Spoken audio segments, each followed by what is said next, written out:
aquí aprobando en tiempo y forma esta ley tan importante. A los funcionarios en general y en particular a los integrantes de las secretarías de las comisiones, a los miembros de las comisiones, en particular al senador Gustavo Penades, que con su profesionalismo, experiencia y también buen humor, pero sobre todo gran paciencia, logró que la comisión pudiera trabajar bien, se escucharan todas las opiniones y lo pudiéramos hacer en un buen clima. Fue esta una rendición de cuentas quizás menos, en la comisión menos ríspida que otras. Señora Presidenta, refiriéndonos al tema que nos ocupa, tenemos la rendición de cuentas del año 2021 y todas las modificaciones y cambios previstos para el 23 en adelante. Y creo, no me equivoco si digo que es una buena rendición de las cuentas públicas, porque hoy tenemos la posibilidad de pasar raya y comprobar que el desempeño de la economía y, por lo tanto, quiero dejarlo claro, la gestión de las variables económicas a cargo del Ministerio de Economía y todos los equipos que en ello inciden, ha sido mejor de la esperada, contra la opinión de todos los sesudos economistas y políticos de todos los partidos de la oposición. Porque el producto creció más de lo que estaba previsto, el déficit fue cayendo, hay más gente empleada que antes y se podría decir que las perspectivas futuras son buenas. Es decir, aquel diseño gráfico que nos hacía la ministra de Economía en su momento, que íbamos a ver una suerte de V corta en la caída abrupta de la economía y luego una recuperación a similar velocidad, es lo que se está dando, con algunos dientes, obviamente, porque también pasaron otras cosas que no estaban previstas. No estuvo prevista la pandemia y no estaba prevista la guerra y, por lo tanto, la inflación que tomamos sin poder resistir, el aumento de algunos productos esenciales para el país. Lo único que teníamos claro era lo que recibíamos. Y entonces vale la pena poner en claro aquí, porque lo que está en tensión son claramente dos modelos y dos modos de encarar la economía. La visión absolutamente pesimista y negativa que a veces parece confundir o interpretar para algunos de nosotros el análisis negativo con el deseo de que nos vaya mal, tiene que ver con visiones diferentes. Obviamente, en sala hay personas que tuvieron mucho que ver con la gestión de la economía del gobierno pasado y nos entregaron un país que en los últimos 5 años tuvo un déficit fiscal de 11.000 millones de dólares y, consecuentemente, un endeudamiento igual. Y de la deuda que se negocia y se traslada, los intereses se pagan. Y los intereses los paga la gente. Cuando dicen que eso no repercute en el bolsillo de la gente, no es verdad, porque eso lo paga cada año y el presupuesto está a través de transferencias con impuestos de los ciudadanos, los que pagan impuestos. Y fracasaron. Por eso perdieron la elección. Nos entregaron un país con bastante más desempleo que hoy. Se les fue de las manos el modelo. Mientras hubo viento de cola pudieron y después no lograron contener el gasto corriente aumentado, que siempre aumentó más que el crecimiento de la economía aún en los mejores años. Cuando cae la economía tienen que pagar. Y se hace a través de la deuda. Tuvieron que modificar la ley que la Constitución establece para ponerle tope al endeudamiento, cada año aumentando el tope. Ponían un tope y lo llamaban regla fiscal y cada año le cambiaban la raya a la cancha para que la pelota cayera adentro. Y decían, cumplimos. En un año, no voy a decir cuál ni quién, se cambió un año después de haber gastado más que lo que la Constitución habilita a que se hiciera por ley.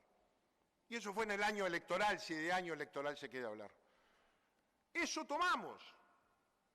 Y en ningún programa de gobierno podía preverse que nos iba a pasar lo que nos pasó. Y si hoy la economía anda volando en algunos sectores, será porque no hubo restricción de la libertad,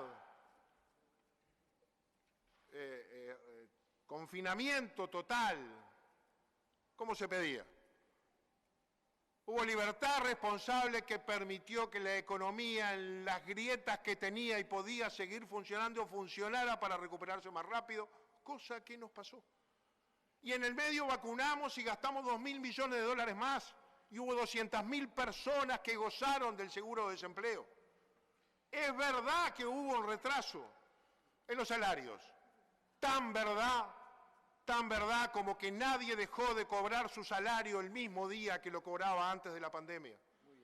Tan verdad que como miles y miles de funcionarios públicos no fueron a trabajar, pero cobraron su salario igual. Y lo mismo en el sector privado. También es verdad que hubo gente que perdió empleo. Sí, claro. Pero hoy tenemos más gente trabajando de la que teníamos antes de la pandemia. Es verdad que hubo un aumento, o por lo menos no logramos restringir la pobreza como queríamos, pero también es verdad que después de la pandemia nos tocó una inflación a nivel mundial que llevó a la sorpresa de los países desarrollados. Hoy Estados Unidos tiene la inflación de Uruguay, nunca pasó el 2. ¿Y sabe quién la paga? Nosotros, los demás países, que pagamos el pato de esa economía dominante y no tenemos capacidad de separarnos de ella. Y así nos pasó con el aumento de las energías a partir del combustible. Sí, claro, todo eso explica. También se explica la caída de la gente a la pobreza porque la raya teórica fijada para saber quién es pobre y quién deja de serlo había aprendido con alfileres un montón de ciudadanos que apenas se movió un poquito en las canterías, se cayeron y pasaron a ser pobres al otro día. Ahora, también sabemos en la teoría económica que cuando se cae en la pobreza, salir de ella cuesta más, es más lento. Se habla del derrame. Yo comparto que solo la economía no derrama, que es ahí donde debe intervenir el Estado. Pero la economía crece en tanto el sector privado sea capaz de generar economía real. ¿Alguien cree que el Estado puede sustituir a eso? Bueno, esos son los modelos que están en tensión. Nosotros creemos que las condiciones tienen que darse para que la economía real siga aumentando y el Estado pueda obtener mayores recursos para distribuir mejor. Esta rendición de cuentas es parte de eso, no es gasto cero. Aquí entre lo asignado y lo reasignado hay derrame, ahora lo vamos a ver. Pero además hay un compromiso. Y el compromiso es que el año que viene, que es 2023, cuando empieza a regir esta rendición de cuentas, porque estamos hablando de ese año, si la economía mantiene el desempeño que viene teniendo, y cuando hablo de la economía hablo del crecimiento económico, hablo del control del déficit fiscal, hablo de las exportaciones y dejo por fuera y doy por malo que no todo ha sido parejo. Porque doy por malo el desempeño del sector turístico, que nos aporta más de 1.000 millones de dólares por año, porque es el sector de exportación de servicios más importante que tiene el país, y nos cayó en la pandemia y nos cayó después y vivimos con la Argentina al lado. Y obvio que ese sector no se recuperó y repercute en el empleo, y repercute en el sector privado, repercute en la recaudación. Y ya sabemos que esta temporada no va a ser buena. Se habla del empleo como si fuera una cuestión voluntarista, porque muchas expresiones están repletas de voluntarismo. Ahora, nadie tiene la varita mágica para resolverle lo que pasa a los comerciantes y detrás de ellos a los trabajadores de la frontera con Argentina. Porque hagamos lo que hagamos, no empatamos con la Argentina ni de cerca en materia de precios. Y obvio que ahí nos impacta en la economía, en la recaudación, en las familias, en las empresas, en las personas, en los trabajadores. Pero también nos va a impactar la próxima temporada turística que no termina de compensar con el turismo interno todo lo que mueven los que llegan a gastar lo que hoy no tienen o no les conviene gastar. Claro que es así. Claro que pasan y nos pasaron cosas, no todas las manejamos nosotros, pero las manejamos bien, mejor que muchos otros, sin voluntarismos y que nos midan por los resultados. Y el año que viene, como le decía, si el desempeño de la economía y la gestión que hace de ella el gobierno es el que nosotros pensamos, vamos a poder derramar más, porque el compromiso del presidente de la República ante el Parlamento el 1 de marzo pasado fue que en ese caso se va a rebajar el IRPF y el IAS, y eso son de las pocas cosas que derraman enseguida. Otras derraman más lento. La economía crece a una velocidad y el empleo crece un poco después. La plata llega al bolsillo un poquito más y se empieza a notar en el consumo, un poco después y un poco después en el comercio. Pero cuando rebaja impuestos, eso llega al bolsillo inmediatamente al otro mes. Y cuando llega el impuesto de los trabajadores y a los trabajadores y los jubilados que ganan menos, porque allí es donde debería recortarse o achicarse ese impuesto, esos trabajadores no guardan, gastan. Bueno, esas son de las cosas que tienen que pasar. Y la economía es toda una y la ley de presupuesto es una parte. Es la parte que resolvemos gastar nosotros, que está muy rígida y condicionada a la vez. Por lo tanto, llegamos a una rendición de cuentas prolija de las cuentas y optimista. El gobierno llega proponiéndonos 226 millones de gastos más y el Parlamento, en su gestión con un equipo económico que siempre trata de contener y prever, pero que es sensible y ha demostrado serlo con quienes estamos aquí, en la bancada de gobierno, aceptó una reasignación de recursos desde adentro del presupuesto que no aumentan el gasto y por lo tanto no aumentan el déficit, pero aumentan el gasto de caja. Quizás dineros que no se gastaban, se van a gastar. Y sabemos los que estamos aquí cómo funciona eso. Llegó para el 2026 con 226 millones de dólares y se va de aquí con 296 millones de dólares. Y para el 2024 llegó con 323 millones de dólares y se va de aquí con 401 millones de dólares.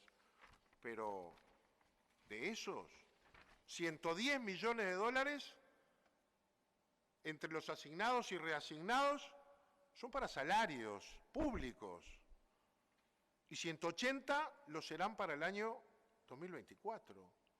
Es decir, hay un esfuerzo para corregir. Obviamente que no vamos a poder devolver retroactivamente lo que no percibieron los trabajadores. Claro, como en el gobierno anterior se ajustaba una vez por año y no le podían devolver lo que fueron perdiendo entre inflación y salario fijo durante ese año. Nadie nunca le devolvió.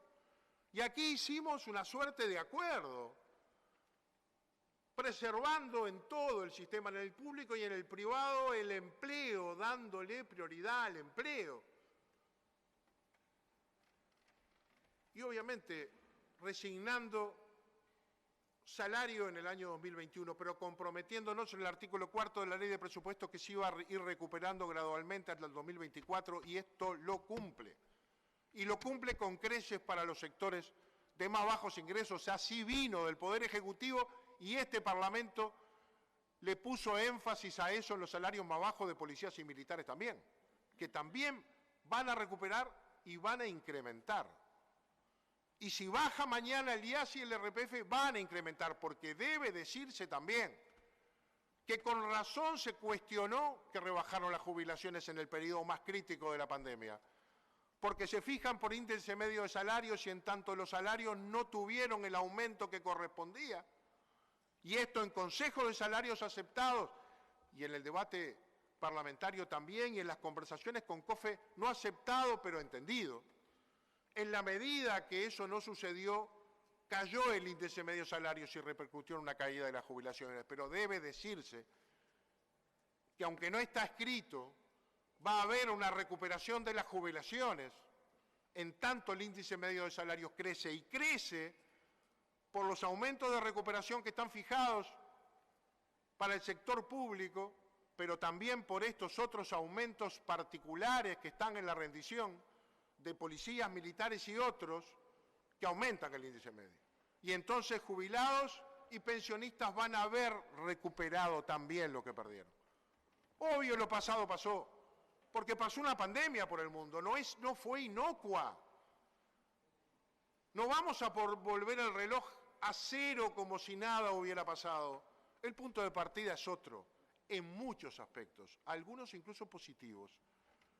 Pero estamos saliendo. Habría que escuchar aquí palabras de festejo en esa medida.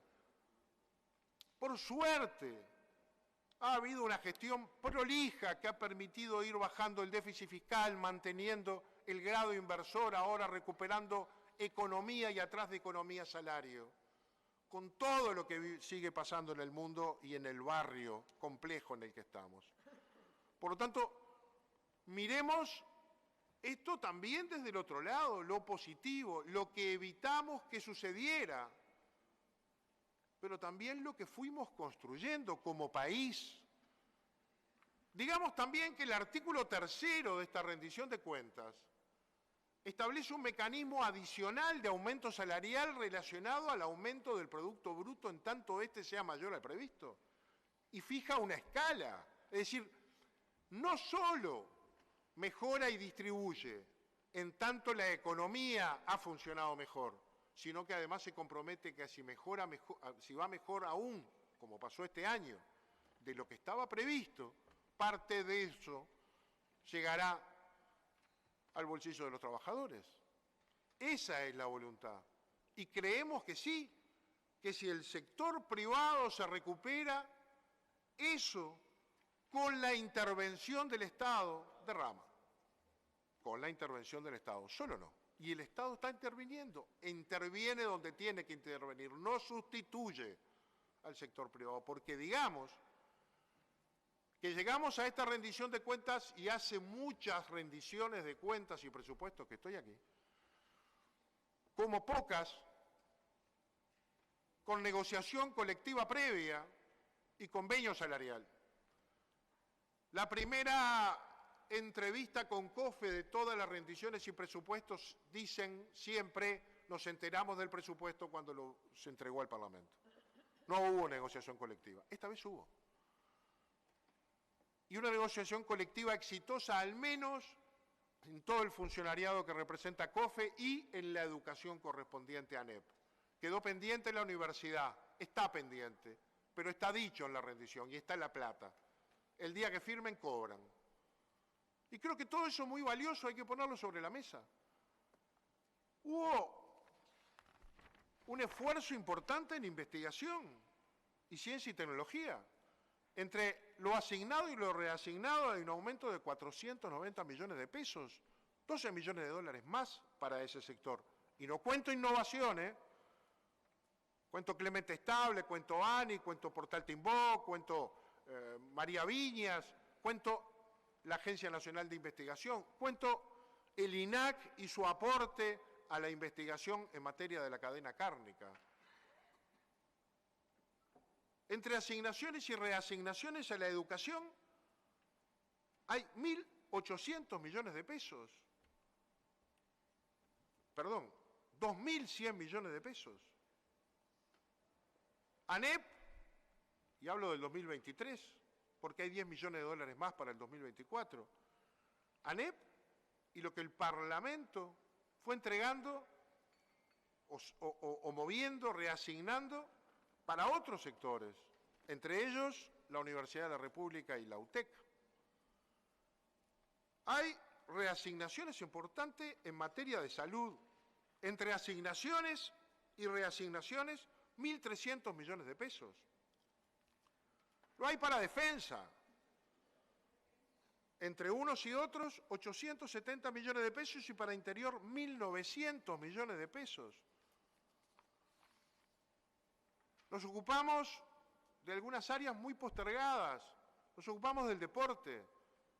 Creamos una agencia del audiovisual y el cine que sacamos de la órbita dependiente del Ministerio de Educación y Cultura y trabajamos como una persona de derecho público no estatal, independiente y autónoma que se crea con recursos propios para su funcionamiento, con un fondo capital semilla, que es el Fondo Nacional del Cinematográfico y Audiovisual, con el mismo monto que tenía, pero además de los 7 millones de dólares que recibía de las ganancias del Banco República, el presidente de la República, con su firma en decreto, le transfirió 12.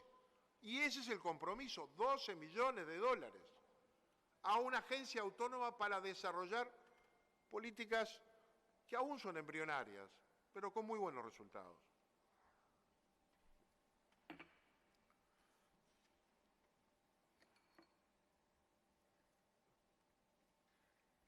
Creo que debemos hacer, primero quiero hacer un comentario más, hacerlo una vez más, que todo este contexto del que vengo hablando se hizo sin aumentar impuestos. Se podrá decir el 1% en la tarjeta para decir algo. Para decir algo, 2, si quiere 2. Pero la verdad es que nadie nos dio 2 pesos por el programa económico que se hacía sin aumentar impuestos. Nadie daba 2 pesos. Todos decían que era imposible sin aumentar impuestos. Se hizo sin aumentar impuestos y anduvo mejor de lo esperado. No fue 3,5, fue 4,8, 4,4, iba a ser 4,8. Y está muy bien. Quiere decir que se manejó la economía. ¿Todos salieron igual? No. Hay sectores que quedaron más rezagados que otros. Bueno, eso es lo que estamos tratando de corregir. Nos preocupa. Por supuesto que nos preocupa. Por supuesto. Que hay gente pobre, la hay, y que tenemos que atender con políticas específicas, esas sí son del Estado, también. Pero la única manera de sacarlo de la pobreza es con trabajo, no con asistencialismo eterno, transfiriendo indirectamente los recursos. Hay que pensar en el hoy, levantar la cabeza y mirar el horizonte. Y el horizonte es trabajo, empleo, y por suerte hay gente con cultura de trabajo y empleo que prefiere los 12.000 pesos en los jornales solidarios que un plan de asistencial. Lo prefieren. Ir a picar piedras o limpiar cordones con una azada por 12.000 pesos. Teniendo esa cultura de trabajo, hay que generar trabajo y eso lo genera una economía como la que concebimos nosotros, no haciendo crecer al Estado. Decía que quizás tengamos que detenernos un minuto en uno de los temas que se mueve en la opinión pública vinculada a la rendición de cuentas, que es el conflicto en la universidad. La universidad tiene un presupuesto que supera los 500 millones de dólares, que está integrado por el presupuesto nacional y por el arrastre previsto para cada año, que se incrementa, que tiene aplicación concreta de la cual el señor rector en comparecencia dio cuentas y saludó todo lo que pudieron hacer con los incrementos que el presupuesto nacional acompañó. Pero que además lleva 7 millones de dólares, 280 millones de pesos para aportar a la construcción del campus universitario en Paysandú, que recibirá otro tanto de los recursos de la propia universidad y deberá recibir otro poco más y va a recibir unos cuantos millones de dólares en especie y en directo de la Intendencia de Paysandú. Eso es una política que nosotros apoyamos y hay plata para eso. Obtuvimos 160 millones de pesos. Dirán que no es todo lo que se pidió, es verdad, pero es una manera de comprometernos con el éxito de una política que no es solo de la universidad, que responde a muchas concausas, una de las cuales sin duda es el ambiente que se generó en el país en estos últimos años, porque hasta el 2019 la universidad crecía su matrícula al 3% y 20, 21 y 22 creció al 16%. Hay 4 o 5 mil estudiantes más por año. Eso requiere apoyo. Es una buena noticia. Del mismo modo que es una buena noticia que la universidad ya no tenga los pocos docentes que tenía radicados en el interior. Y hoy tenga 1.700 radicados en el interior. que en vez de decirle a los muchachos que vengan y pongamos esfuerzo en hogares estudiantiles y becas, llevemos la universidad a donde nació con la esperanza de que allí adquiera sus conocimientos, termine de echar raíces, se cree y aporte sus conocimientos a ese lugar del que viene. Tenemos que apoyarlo y quizás en la próxima hay que apoyarlo más y necesitamos más diálogo con la universidad sobre estos temas, como parte de la reforma. Pero también es verdad que la UTEC, que vino con 40 millones de pesos desde el Poder Ejecutivo, recibió 24 millones de pesos más de reasignaciones, que fue todo lo que pidió, para seguir desarrollando una experiencia que con mucho menos dinero obtiene muy buenos resultados. En capacitación de jóvenes que quieren estudiar y que viven en el interior y que además genera ese fenómeno novedoso, la migración inversa. Hay 444 muchachos este año que se han ido de Montevideo a estudiar total o parcialmente al interior del país porque es la UTEC la que brinda ese tipo de carreras. Y entonces se van de acá para allá. Bueno, eso hay que saludarlo. Y la UTU en sus niveles terciarios. Claro que nos piden más. La universidad tiene esa posibilidad de traer su propio presupuesto y entonces la aprovecha quizás sin límites y pone todas las expectativas de cada uno de sus centros de estudios y facultades en un presupuesto, lo suma y lo trae y pide con la ventaja de no tener que financiar. Y no tener que financiar es no tener que comprometerse diciendo de dónde, a quién se le saca, porque la economía es una. Cómo se generan esos recursos corrientes que una vez que se dan ya siempre se dan, no tiene que hacer ese ejercicio, sí nosotros. Y en ese esfuerzo, entre el arrastre y lo que hemos dado, entre el aumento salarial que no está cuantificado pero que está asegurado una vez firmado el convenio,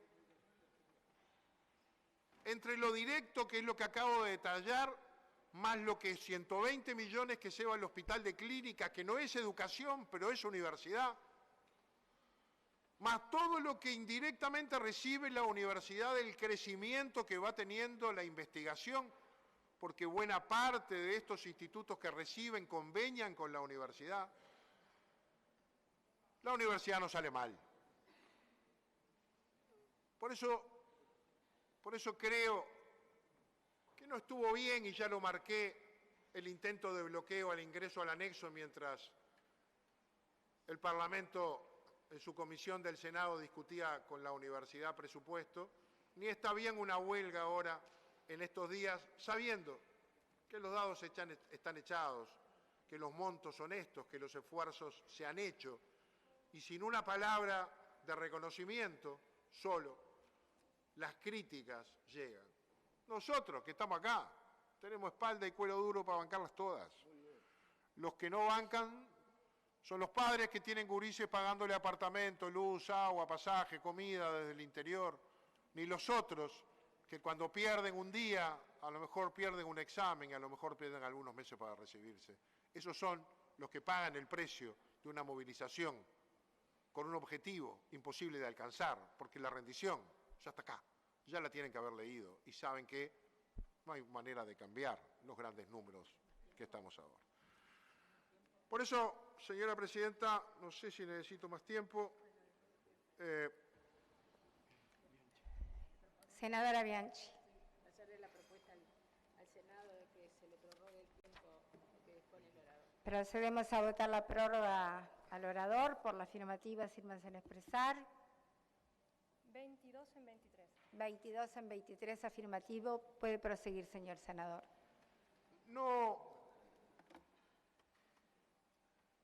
nos referimos siempre a todo, porque damos por bueno que lo que ya está, está. Y está lo bueno y lo malo, y heredamos todo de ello. Pero miren que esta rendición de cuentas se tiene que hacer cargo de decisiones que se tomaron hace mucho tiempo. Algunas malas, pero aquí están. Una vez se pregunta, ¿qué podríamos hacer con ese dinero? ¿Cómo lo podríamos distribuir? La rendición de cuentas, digo porque, sin ánimo de provocar, pero tampoco regalar, Tampoco regalar. Aquí, ejercicio 2021, diversos créditos. Mire que aparece Pluna. Sí, aparece Pluna, aparece 449 millones de pesos, que estaban en el 2020, que están en el 2021 como pagos, que están en el 2022 para pagar y en el presupuesto nacional se da cuenta que hay que pagarlos hasta el 2023. 44 millones de dólares que este gobierno tiene que pagar al Scotiabank de Canadá, a ese cuco financiero, que es un banco que le prestó la plata a Lidgate, del cual le salimos de garantía por los Bombardier. Estamos pagando los Bombardier nosotros, 44 palos verdes. Si lo tuviéramos los senadores del gobierno para repartir, ni saben lo que haríamos con esto, pero lo tenemos que pagar. Y nadie se queja de esto. Es más, está en la cuenta del olvido, porque este gobierno cumple los compromisos y lo va a pagar. No quiero mencionar, un día si quiere lo traemos acá, que los créditos de esta empresa y alguna cosa más fue comprada por una empresa panameña que lleva contra Uruguay un juicio en los Estados Unidos por 800 millones de dólares. Que Uruguay está enfrentando ya en las etapas finales y por las que ha pagado decenas y decenas de miles de dólares de estudios de abogados de esos que cobran la hora en miles de dólares cada una, para defendernos, que no nos caiga, que no nos venga. Porque también estamos pagando los juicios perdidos por la ley del 2010, con la que no iba a pasar nada. Son célebres los compromisos del ex secretario de la Presidencia, Diego Canepa, asegurándonos que no se enganchaban. Y todavía estamos pagando juicios de enganches por cifras multimillonarias, en pesos y en dólares, que además, después de pagarlo adeudado, se transforman en corriente porque se incorporan al salario y aparecen otros que se sienten enganchados y van a la justicia, y es una historia de nunca terminar.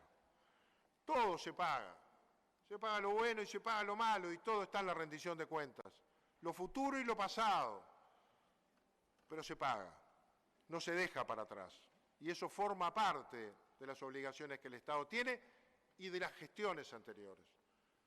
Acá hay un modelo, y esto trata de consolidar un modelo de gestión económica sustentable, con un déficit fiscal manejable, con una deuda y un endeudamiento manejable y con un crecimiento de la economía sostenido que con la intervención del Estado pueda derramar y ayudar a que la gente progrese sin perder de vista que las únicas condiciones que le van a permitir progresar a todos los que tienen 2 brazos y 2 piernas es el estudio y el trabajo. Y hacia allí vamos nosotros. Gracias, señor.